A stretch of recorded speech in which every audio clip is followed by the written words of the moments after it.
Welcome back to the Premier League show. Clinton Morrison is still alongside me despite it being an international break. There is still plenty to get through between now and 7 o'clock. No goals and no assists in 7 Premier League. We will start this hour, though, with Florian Wirtz, who has had a difficult start to life at Liverpool since making his £116 million move from Bayer Leverkusen this summer. But his national team manager, Julian Nagelsmann, has backed him to turn things round. When you go to a new club, to a new league, it's not that easy. At the beginning, he will adapt, I think, very, very quick, and will score goals for Liverpool and create a lot of chances. Probably he can score tomorrow. I would be very happy for him and for us, but I do not concern. I think it's a normal way when you are young, very talented player, and you go to a new league in a new country, new culture. It's not that easy, but he's really, really brilliant, and he will adapt and will create a lot of lovely moments in Anfield. I think we spoke about him a little bit last week, didn't we, Yeah. Florian Wirtz? And the one thing we both said actually off-air was he's clearly not a dud, this guy. You watch him in the flesh, you see some of the little touches, the little bits and bobs that he does in the game. It's not quite clicked, particularly with the numbers yet, but he's not a player that you think, well, this will never work. No, definitely not. He's an exceptional player. You're right. He has been creating chances. Liverpool just haven't probably as been clinical as yet. I want to see him. The only thing I say is he dropped so deep to get on the ball, and I think that's because beforehand, when he's at his previous clubs, he's the main man and he's always getting on the ball. He don't need to be there at Liverpool. Stay in that number 10 role and go and create stuff. I think he will come good. I do believe Wirtz will come. I think as soon as him and Isak build up a partnership, and he builds up a partnership with the rest of the players around him, as I said, I think Liverpool will start winning more football matches than they're doing at the moment. But I think he's such an intelligent player. He just has to get used to the Premier League. It is the hardest league in the world. And you've come from a different country. It's different. You don't know who he's come over with. Is he missing family? All you have to take all of this into account, and it's still early on in the season. Do I think he'll be a success at Liverpool? Yeah, do I? And we will see the best of Florian Wirtz, because you do not become a bad player overnight. I just think it takes a lot of time to adjust to the Premier League. It's the hardest league in the world, and I think he's an exceptional talent.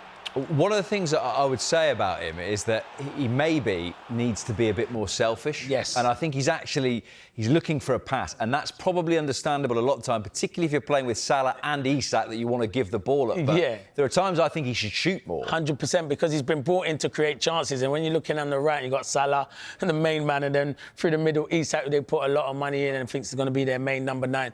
Sometimes with his ability and the goals you've seen him score, especially at international level, just be positive. I think if he goes, he's obviously playing Northern Ireland. If he scores tonight, every time I've always said this, when you come back from international, no matter who you're playing against, your game will go to it and you'll be full of confidence. At the moment, I think when he pulls on that Liverpool shirt, we're not seeing the real Wirtz, who's a top player. And as you said, get your shots away. Go and create stuff. Play without that free... They paid this much money because they believe in you. Everyone believes in you. You're a top player. Just go and showcase it. But in time, I think we'll see the best of him for sure. You do not, as I said many times, you're not a bad player overnight. I think Jamie Carragher has spoken about saying, well, maybe a little spell out of the team might be best for him. Is that easier because Arne Slot has options, or is it more difficult because he costs so much? And every time he's a sub, people will say, you got 116 million quid sat on the bench. No, I get that, but how are you ever going to get... You can take him out, and I've suggested it. I said it, me and my friends have loads of chats about it. I said they should take him out for 2 or 3 games. But they're like, well, how are you going to get the best of him if you keep taking him out and he's out of it for 3 games? The team do well. And then when he does get put in, people are asking questions, well, why have you changed the team? So it's difficult. I think he did it in the Merseyside derby where he took him out and then he brought him back on. But I think when you've paid that much money for someone, you want to be a success. Listen, if the results don't turn around, then there come a time where you're going to have to take him out and, you know, hopefully he can come on and make an impact with half an hour, 25 minutes to go, and then we can see the best of him. But I think you stick with him for the time being. Play him in that number 10 role. I don't like him playing off the left. So I was going to say, do you think that's his... Yeah, the left... I've got to keep him. I think the left's difficult for him because he's not going to be a player that's going to go on the outside of his fullback. Like Gakpo can come inside.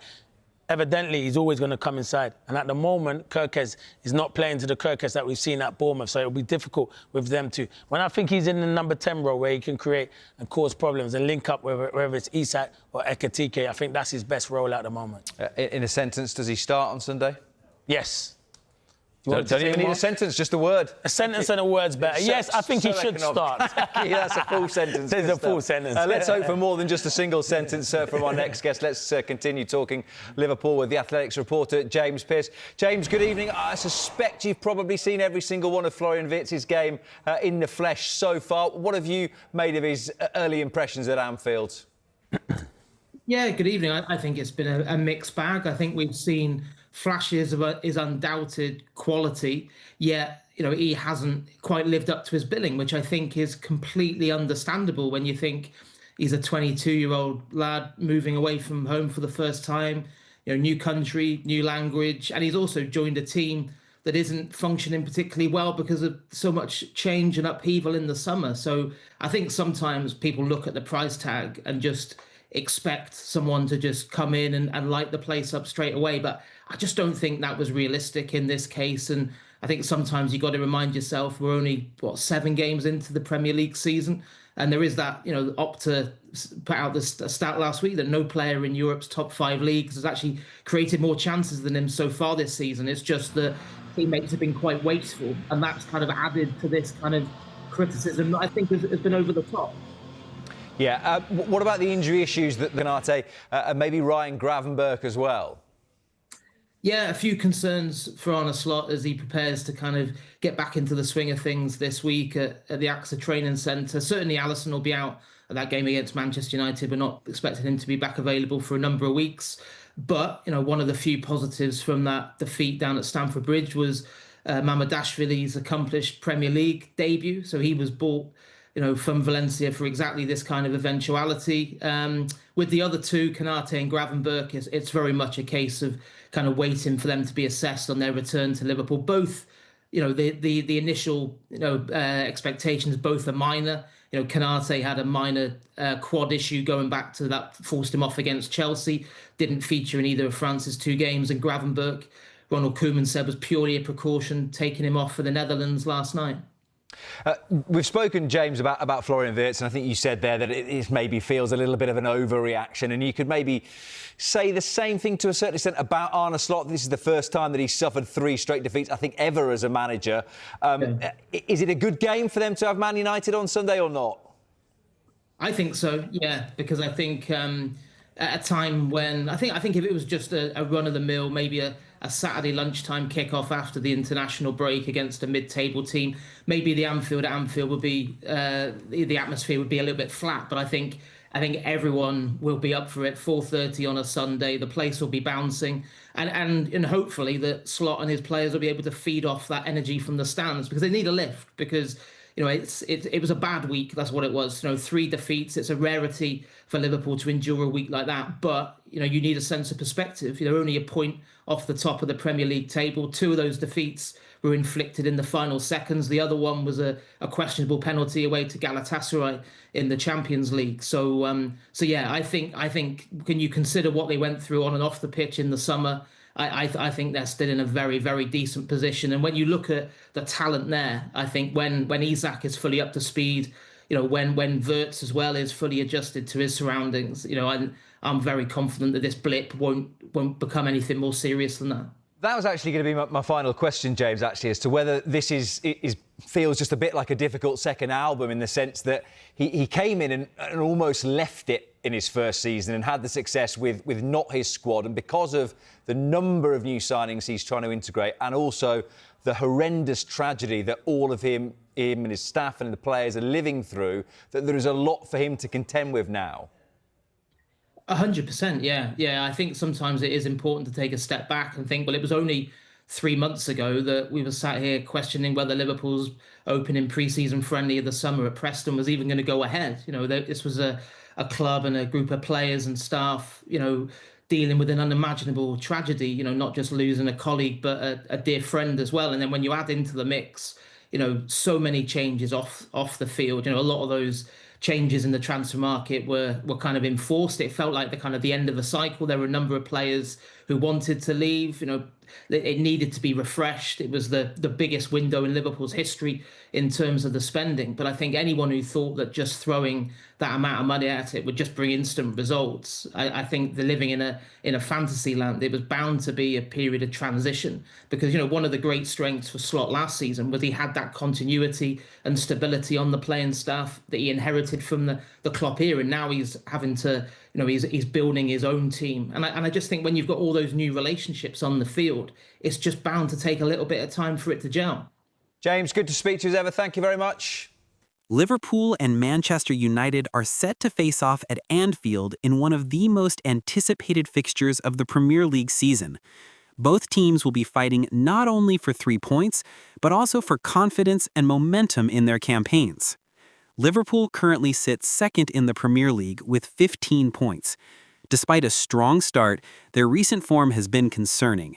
3 consecutive defeats have exposed vulnerabilities in defense, disrupted attacking flow, and raised questions about team confidence. This match is a chance for Liverpool to reset and prove why they are still title contenders. Manchester United, meanwhile, occupy 10th place in the table with 10 points. Their season has been inconsistent, with flashes of brilliance overshadowed by defensive lapses and struggles on the road. A positive result at Anfield could boost morale and quiet critics, but they will face a tough challenge against Liverpool's quality and home advantage. Tactically, the midfield battle will be key. Liverpool will aim to dominate possession and press high to force mistakes, while United will look to stay compact and exploit counter-attacking opportunities. Defensive organization and transition play will be critical for both sides. Liverpool's forwards need to regain their sharpness and convert chances early, while United must stay disciplined and take advantage of any space left behind by Liverpool's fullbacks. Small errors could be decisive in such a tightly contested clash. With Anfield's electric atmosphere adding pressure, the stakes are high. Liverpool are favorites on paper, but recent defensive lapses and United's unpredictable style make the outcome uncertain. Expect a tactical, intense battle where both mentality and strategy will play a major role in deciding the winner. Don't forget to like this video and subscribe for more updates on Liverpool and Premier League action. Turn on the notification bell so you never miss our latest videos.